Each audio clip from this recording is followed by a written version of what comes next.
اگر کسی کا آنسو تمہاری وجہ سے گر گیا تو روز محشر اس کے قرضدار بن جاؤ گے۔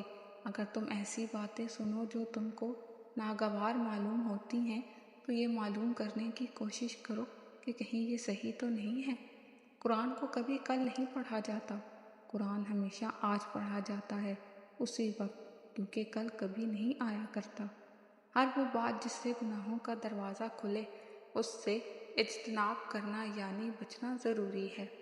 ہوائیں موسم کا رخ بدل دیتی ہیں اور دعا مصیبتوں کا۔ حضرت علی رضی اللہ عنہ نے فرمایا، جس زبان سے جھوٹ نکلنا بند ہو جائے اس زبان سے نکلی ہوئی ہر دعا قبول ہو جاتی ہے۔ صبر جنت میں شہد کی نہر ہے۔ صبر ایک فن ہے، ہر کوئی فنکار نہیں۔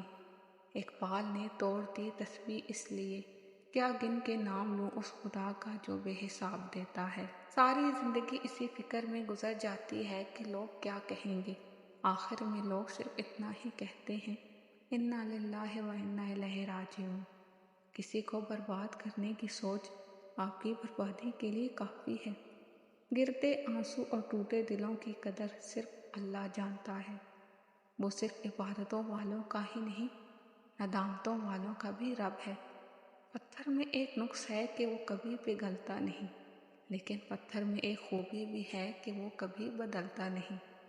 صرف خوف خدا ایک ایسا چراغ ہے جس کی روشنی میں نیکی اور بدی نظر آتی ہے۔ کچھ وقت خدا کو دینے سے خود کا وقت سدھر جاتا ہے۔ ایک سجدہ ایسا نصیب ہو جائے جو تمام تکلیفیں مٹا دے میری۔ یہ اصول ہم نے بنا لیا، نہ ملا کرو نہ گلا کرو۔ جب محبت اللہ سے ہو تو آنکھوں کے گرد سیاہ حلقے نہیں پڑتے۔